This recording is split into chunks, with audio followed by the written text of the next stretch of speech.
C'est l'un des rendez-vous les plus importants de l'année pour l'intelligence artificielle. NeurIPS, pour Neural Information Processing System, c'est la plus grande conférence scientifique mondiale en IA et en apprentissage automatique. Elle se tient chaque année au mois de décembre et c'est là que se présentent les dernières idées, les méthodes et parfois les désaccords qui vont structurer la recherche pour les mois, voire pour les années à venir. L'édition 2025 s'est tenue du 30 novembre au 7 décembre dernier à San Diego avec plus de 20 000 articles soumis. Autant dire que personne ne peut tout lire et c'est justement ça aussi l'un des sujets principaux. Parce que cette année, NeurIPS ne pose pas seulement la question « Quelle est la prochaine percée en intelligence artificielle ?» Elle pose aussi une question bien plus inconfortable. Est-ce que l'on sait vraiment comment mesurer le progrès en intelligence artificielle ? Salut, c'est Artificialis. Petite nouveauté au passage, les AI News sont désormais disponibles en version podcast sur les principales plateformes. Alors aujourd'hui, on va donc décrypter les grandes tendances qui se dégagent vraiment de cette édition 2025 de NeurIPS et s'arrêter sur quelques articles clés qui disent quelque chose de beaucoup plus profond sur l'état actuel de l'intelligence artificielle. Des benchmarks de plus en plus fragiles, qui pourtant continuent d'alimenter les fantasmes, la fin de certaines illusions autour du scaling, c'est-à-dire la stratégie qui consiste à faire des modèles de plus en plus grands pour viser de meilleurs résultats, mais aussi le retour du reinforcement learning pour booster le raisonnement des modèles. Et surtout, une question centrale, comment continuer à améliorer les modèles sans simplement les rendre de plus en plus gros. Nous sommes le 26 décembre 2025 et vous êtes bien dans le 54e épisode des AI News.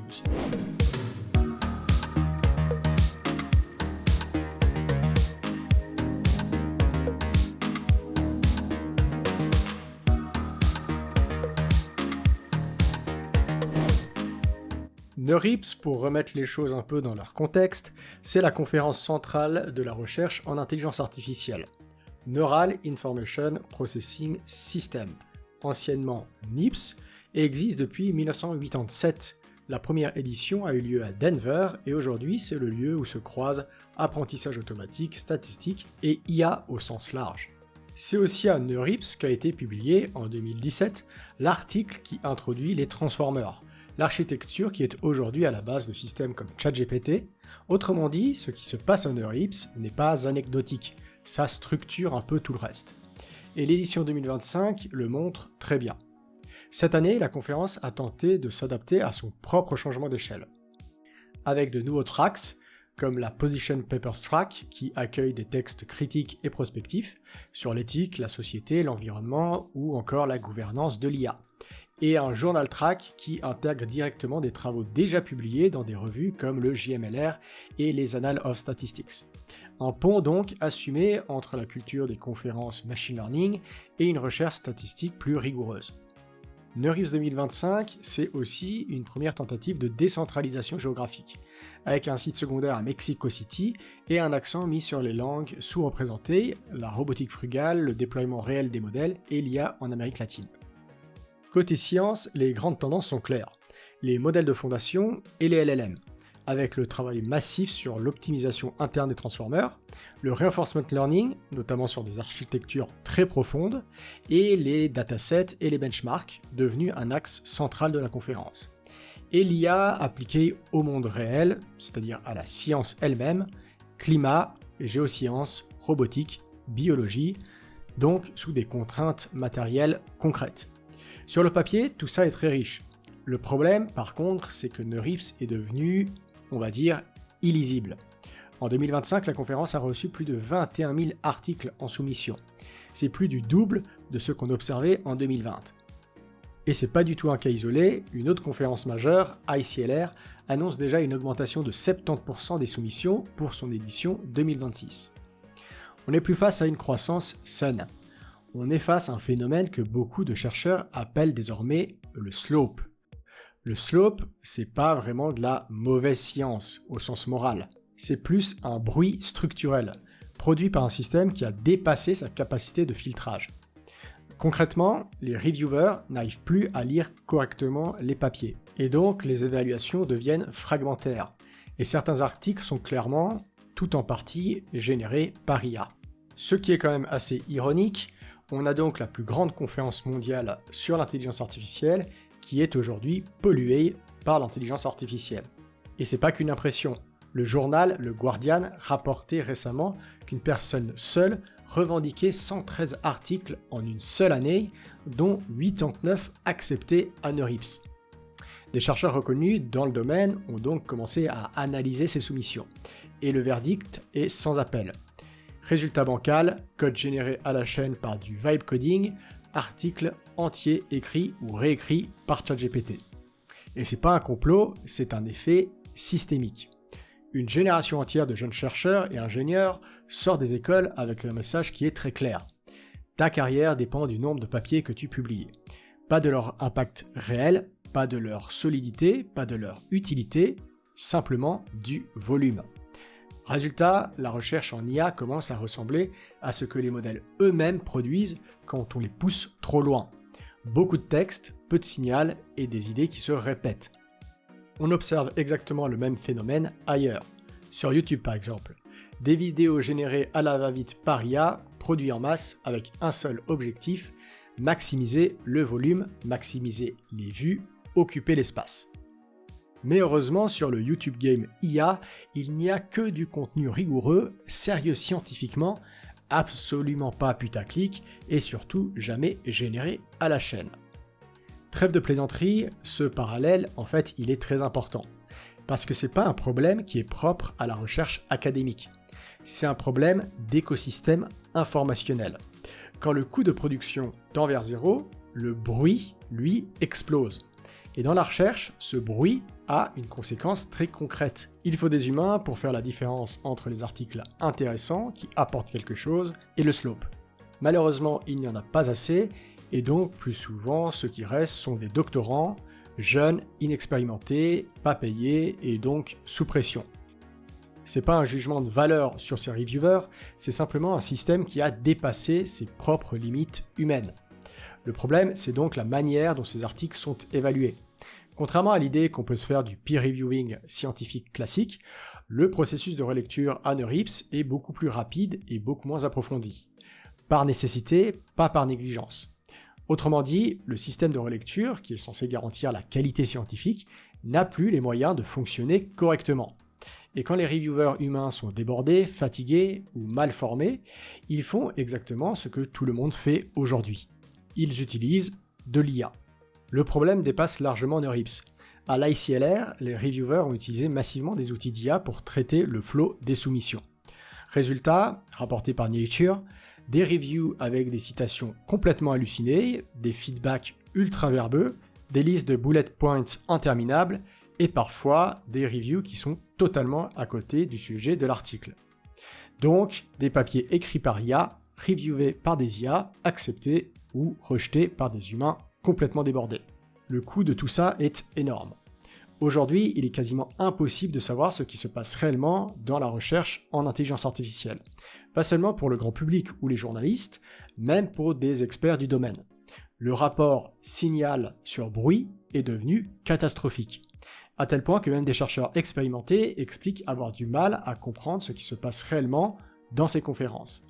C'est pas un problème de vulgarisation, c'est pas un problème de journalisme, c'est un problème épistémologique.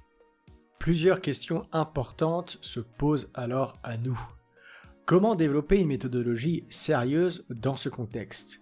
L'IA est-elle encore un domaine scientifique lisible et sérieux? Et sur quoi repose réellement l'évaluation des progrès aujourd'hui en intelligence artificielle? La seule réponse actuelle, c'est de se baser sur un ensemble de benchmarks. Des benchmarks qui sont devenus la boussole principale du domaine, alors même que leur pertinence, leur robustesse et leur fiabilité méthodologique sont de plus en plus contestés. Un problème que j'avais déjà soulevé dans les éditions 41 et 50 des AI News.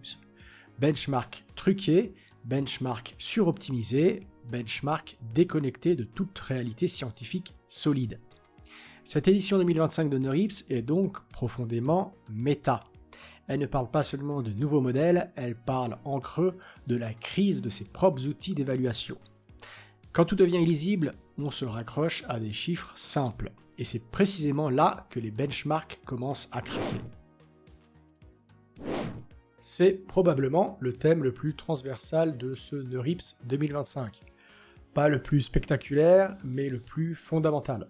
Parce qu'avant de parler de modèles, de paramètres ou de performance, il faut rappeler comment on fait de la science en machine learning. Le principe de base est simple. On entraîne une machine sur une tâche, puis on teste ses capacités sur des données qu'elle n'a jamais vues. Pourquoi ? Parce qu'un modèle a une capacité énorme de mémorisation. S'il voit les réponses pendant l'entraînement, il peut simplement les apprendre par cœur, sans rien comprendre. C'est l'équivalent en sciences expérimentales classiques d'un double aveugle. Il y a donc deux règles fondamentales. Première règle, pas de contamination. Aucun échantillon du jeu de test ne doit se retrouver dans le jeu d'entraînement. Sinon, le test ne mesure plus une capacité de généralisation, mais une capacité de rappel. Et là, on touche à un problème très concret. Vérifier l'absence de contamination est devenu quasiment impossible. Quand un modèle est entraîné sur une fraction énorme d'Internet, il ne suffit pas de vérifier que la question exacte n'est pas dans les données. Il faut aussi vérifier toutes ces variantes possibles.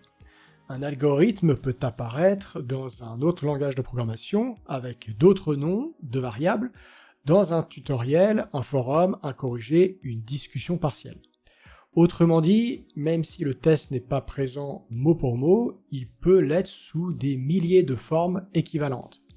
À cette échelle, garantir l'absence de contamination n'est pas seulement difficile, c'est pratiquement irréalisable.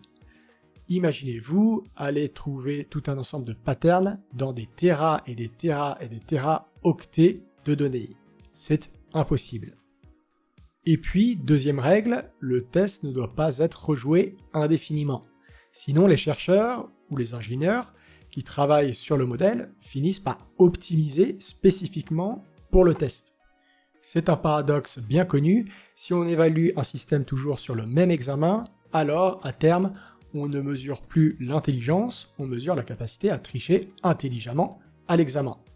C'est exactement là que les problèmes commencent. Aujourd'hui, l'évaluation des grands modèles de langage repose sur une poignée de benchmarks standards. Des jeux de données bien connus, largement utilisés dans toute l'industrie. Problème, les modèles sont entraînés sur des corpus gigantesques issus d'Internet. Or, ces benchmarks sont eux-mêmes disponibles sur Internet. Il devient donc pratiquement impossible de garantir qu'ils ne sont pas contaminés.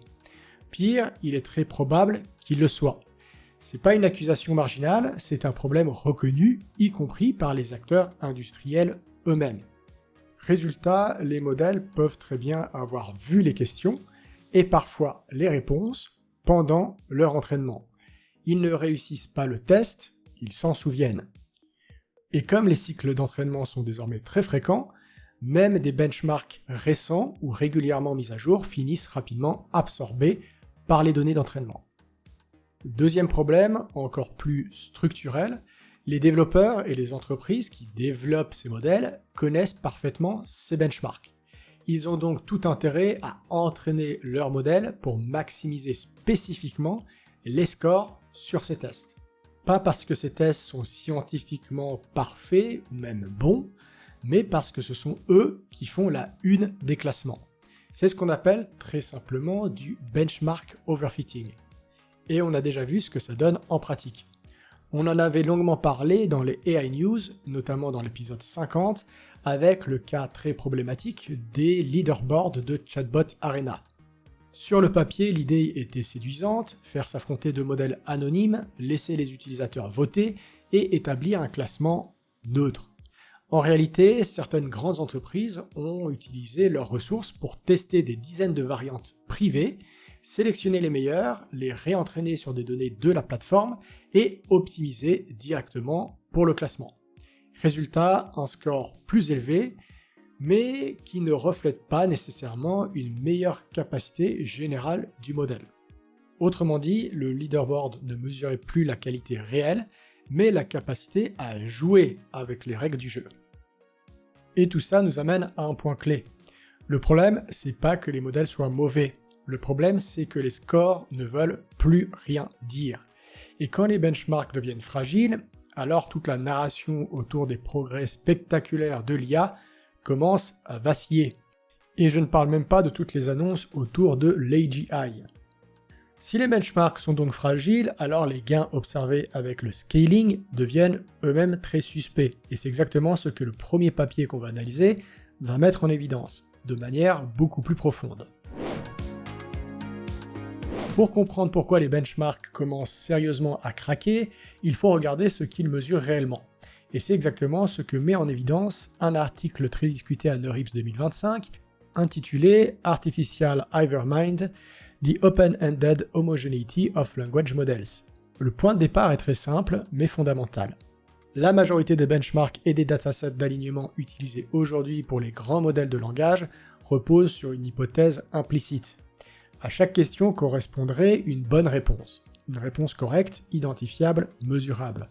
Or, c'est pas du tout comme ça que les humains utilisent ces modèles. Dans la pratique, les utilisateurs posent des questions ouvertes, ambiguës et subjectives. Ils demandent des idées, des interprétations, des points de vue, des formulations différentes, pas une sorte de vérité unique.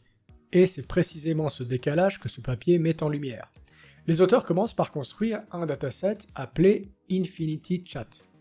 Il contient plus de 26 000 requêtes ouvertes issues de vraies conversations humaines avec des chatbots. Pas de prompt artificiel ou d'exercice scolaire, des demandes réelles. Ce qu'ils observent est très clair. Une majorité de ces requêtes concernent la création de contenu, le brainstorming, la création d'idées, des questions interprétatives, philosophiques ou spéculatives. Autrement dit, les humains ne cherchent pas seulement des réponses correctes, ils cherchent de la diversité. Et c'est là que le résultat devient franchement dérangeant. Les chercheurs testent plus de 70 modèles différents, avec 50 générations par question, en poussant volontairement les paramètres censés favoriser la diversité. Et malgré tout ça, ils observent systématiquement la même chose. Les modèles convergent vers les mêmes réponses. Un même modèle répète les mêmes idées encore et encore. Et pire encore, des modèles concurrents, entraînés séparément, produisent parfois des réponses quasiment identiques. Parfois, mot pour mot, changer de modèle, changer de fournisseur, l'idée, elle, ne change presque pas. Ce n'est pas un problème de décodage, ce n'est pas un problème de température, du paramètre de température, c'est un effet structurel du modèle lui-même. Mais l'article va encore plus loin, les auteurs comparent ensuite les jugements humains avec ceux des reward models, des modèles entraînés pour donner une note automatique aux réponses. Ils les comparent aussi à des systèmes de type LLM as a Judge, où un autre modèle de langage est utilisé comme évaluateur. Dès que les humains ne sont pas tous d'accord entre eux, dès que la réponse est un peu ambiguë, ce qui est parfaitement normal pour des questions ouvertes, les corrélations s'effondrent. Les modèles ne savent plus évaluer correctement. Ils favorisent des réponses moyennes, consensuelles, complètement lissées. Celles qui ressemblent le plus à ce qu'ils ont déjà vu. Et c'est ici que le lien avec les benchmarks devient évident. Si les benchmarks supposent une réponse unique, si la diversité est pénalisée et si l'évaluation favorise la conformité, alors un bon score ne signifie pas forcément qu'un modèle est plus intelligent. Il signifie souvent qu'il est meilleur pour produire la réponse attendue. Autrement dit, les benchmarks mesurent de moins en moins la compétence, et de plus en plus la conformité au moule. Ce papier ne dit pas que les modèles sont mauvais, il montre quelque chose de bien plus profond. On a construit en IA un système d'évaluation qui ne mesure plus vraiment la généralisation. Il mesure surtout une forme de mémorisation abstraite, consensuelle et statistiquement dominante. Les modèles n'apprennent pas à explorer un espace de solution. Ils apprennent à produire ce qui ressemble plus à la réponse attendue par le benchmark. Et ça explique à la fois la crise des benchmarks, l'illusion de la diversité et pourquoi certains gains spectaculaires commencent à sonner creux. Si les scores ne mesurent plus une capacité à raisonner hors distribution, mais une capacité à reproduire des motifs déjà vus, alors l'idée qu'on puisse jouer sur le scaling pour créer plus d'intelligence devient extrêmement fragile. Et c'est pourtant exactement sur ces chiffres que s'appuie une partie du discours des doomers, des courbes de benchmark interprétées comme des preuves d'une AGI ou d'une super intelligence imminente. Et pendant ce temps, sur YouTube, les influenceurs IA continuent de se multiplier. Ils commentent les classements, ils s'extasient sur les gains de quelques points, sans jamais interroger ce que ces scores mesurent réellement. Depuis des années, on nous répète la même histoire. Plus de paramètres, plus de données, plus de calculs, et donc mécaniquement plus d'intelligence. Et NeurIPS 2025 marque un vrai point de bascule sur ce narratif. D'abord avec un papier qui s'appelle Slowed Scaling Laws for LLM Skills to Predict Multi-Benchmark Performance Across Families. Son idée est simple mais dévastatrice pour le mythe du scaling. Quand on regarde les benchmarks de près, on se rend compte qu'ils ne mesurent pas une intelligence globale. Chaque benchmark est en réalité une mesure bruitée et imparfaite d'une capacité sous-jacente qu'on ne peut pas observer directement. Ces capacités sous-jacentes sont des facteurs communs, plus ou moins corrélés entre eux, et chaque benchmark n'en capte qu'une projection partielle. Autrement dit, les scores ne sont pas des vérités fondamentales, ce sont des indices approximatifs de compétences latentes. Raisonnement, connaissance, suivi d'instruction. Et ces compétences ne progressent pas toutes de la même manière quand on scale un modèle. Certaines dépendent surtout de la taille, d'autres surtout de la quantité de données, d'autres encore du post-training et des méthodes d'entraînement. Autrement dit, scaler améliore des choses, mais pas tout, et pas de manière uniforme. Cet article, il montre même qu'on peut prédire les performances de très grands modèles sans les entraîner, juste en comprenant comment ces compétences évoluent. Ce n'est pas une théorie de l'intelligence, c'est un calcul fin des capacités. Et ça rejoint une idée clé. Le scaling fonctionne, oui, mais il n'explique plus grand-chose. Et surtout, il est limité. On ne peut pas infiniment augmenter la taille des modèles et des jeux de données. Un autre papier important de NeurIPS 2025 s'attaque à un dogme beaucoup plus profond. Depuis plus de 10 ans, les modèles de langage dominant reposent tous sur le même principe. Le modèle lit un texte de gauche à droite et à chaque étape, il prédit le prochain token, sachant tous les précédents. C'est ce qu'on appelle un modèle de langage autorégressif. Cette approche a très bien fonctionné, mais elle impose aussi une contrainte forte. Une fois qu'un token est généré, il ne peut plus être corrigé. L'article Large Language Diffusion Models propose une autre manière de modéliser le langage, inspiré des modèles de diffusion utilisés en génération d'images. Dans un modèle de diffusion, on ne génère pas le contenu étape par étape dans un ordre fixe, on part d'un signal bruité et on apprend à le raffiner progressivement. Pour le langage, le principe est similaire. Le modèle apprend à reconstruire du texte partiellement masqué à différents niveaux de bruit. Au lieu de prédire le texte mot après mot, il apprend à réparer et compléter plusieurs tokens à la fois. La génération devient donc itérative, le texte se stabilise progressivement et les erreurs peuvent être corrigées en cours de route. Cela permet une représentation plus globale du texte, moins dépendante des premiers tokens générés. C'est pour cela qu'il y a aujourd'hui autant de recherches autour des modèles de diffusion pour le langage. Et à grande échelle, les performances sont comparables à celles de Llama 3 à taille équivalente. Même niveau sur les benchmarks, même capacité à suivre des instructions, donc la question devient évidente.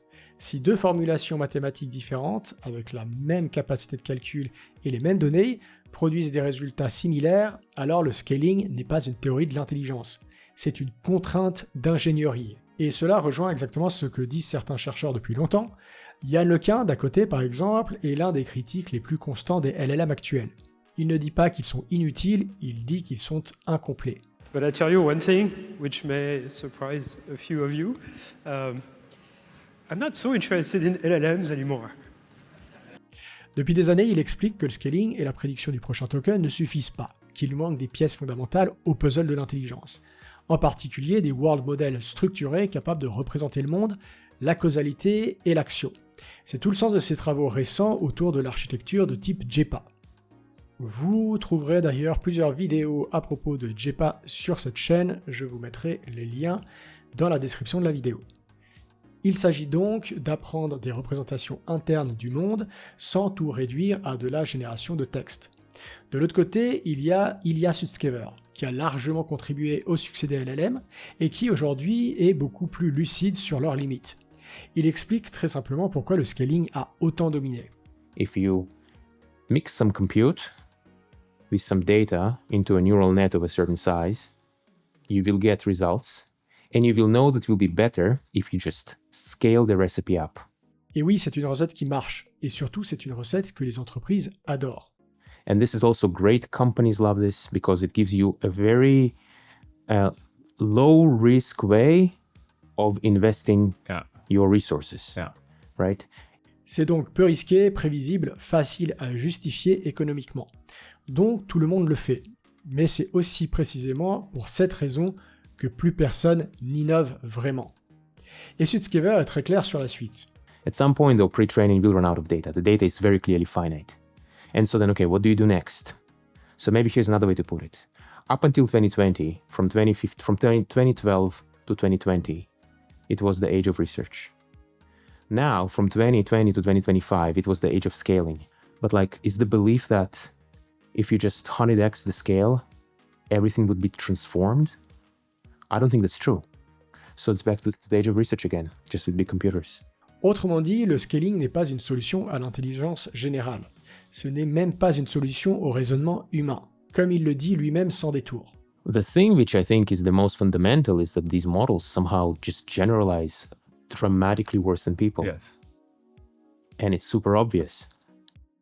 Et c'est là que le narratif des doomers commence à sérieusement craquer. Si le scaling suffisait à produire l'intelligence, on l'aurait déjà comprise. Nous ne sommes effectivement pas arrivés à la fin des progrès en intelligence artificielle. On est juste arrivé à la fin des explications paresseuses.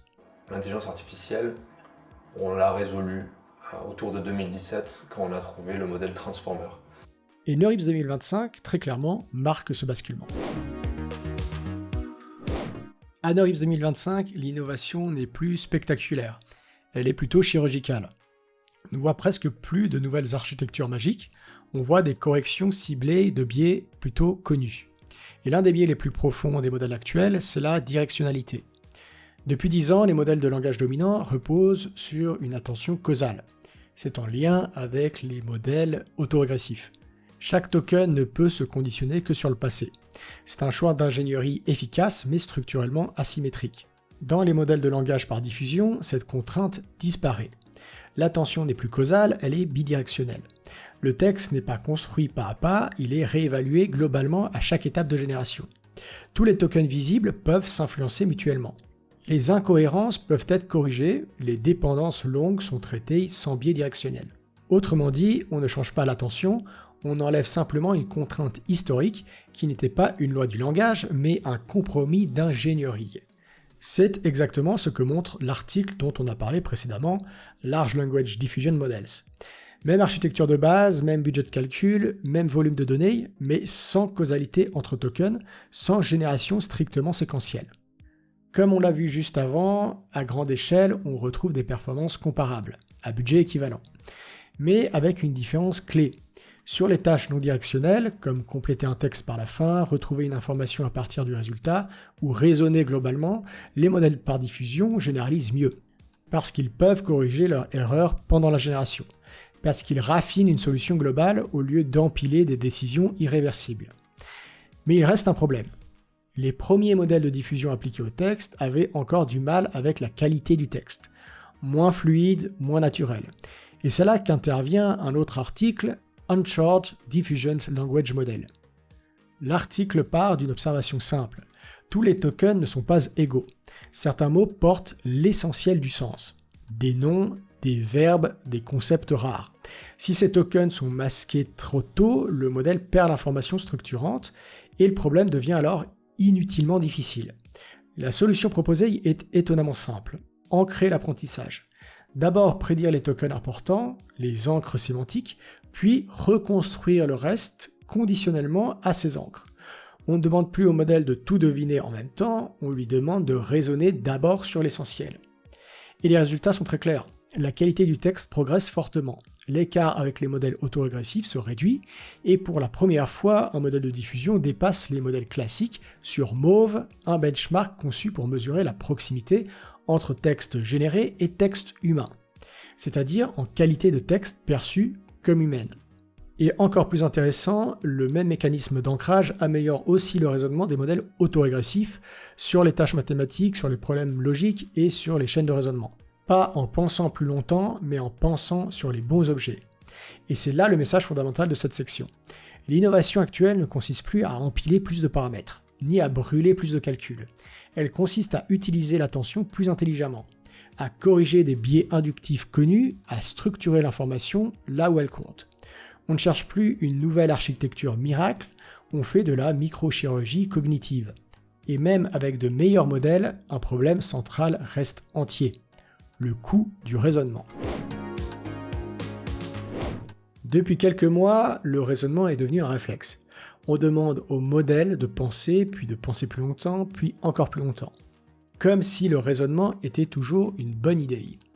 L'article Think Less pose une question beaucoup plus mature. Pas comment raisonner, mais quand raisonner. L'idée est simple. Le modèle dispose de deux modes. Soit une réponse courte et directe, soit un raisonnement détaillé. Et surtout, c'est le modèle lui-même qui choisit. Ce choix n'est pas codé à la main, il est appris par renforcement. Le raisonnement devient une décision, pas une obligation. Résultat, sur des tâches simples, le modèle répond directement. Sur des problèmes réellement complexes, il active le raisonnement long. Ce n'est pas marginal, on observe 50 à 90% de tokens en moins sans perte de performance. Autrement dit, le modèle apprend à ne pas gaspiller du calcul. C'est là que le lien avec Sutskever devient très clair. Pendant longtemps, le scaling était attractif pour une raison simple. Il ne demandait presque aucune décision. Un peu plus de données, un peu plus de compute et des résultats qui montent. Sutskever l'a formulé très directement. Mais ce confort a un coût. Quand le calcul devient massif, la vraie question n'est plus combien on peut en injecter. La question devient celle-ci, et Sutskever la pose explicitement. And I could imagine, like I wouldn't at this stage. It's more like I wouldn't even call it a scaling. I would say, hey, like, what are you doing? And is the thing you are doing the most productive thing you could be doing? Yeah. Can you find a more productive way of using your compute? L'article Think Less apporte une réponse concrète. Il montre que le raisonnement n'est pas une preuve d'intelligence en soi, c'est une dépense. Et que l'enjeu désormais, ce n'est pas de raisonner plus, mais de raisonner au bon moment. Ce n'est pas un retour du reinforcement learning spectaculaire, c'est un retour utile. Le reinforcement learning n'est plus là pour faire rêver, il est là pour gérer un budget cognitif. Et c'est ça un des principaux messages de NeurIPS 2025. NeurIPS 2025 n'a pas annoncé de modèle miracle, mais il a envoyé un signal clair.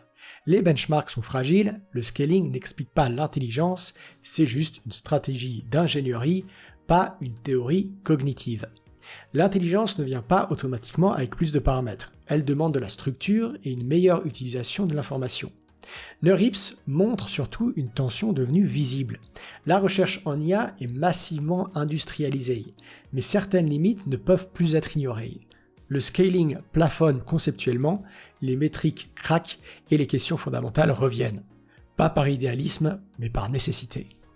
En attendant, je vous dis à bientôt dans un prochain épisode. N'oubliez pas que cet épisode est disponible en version podcast. C'était Artificialis. Ciao!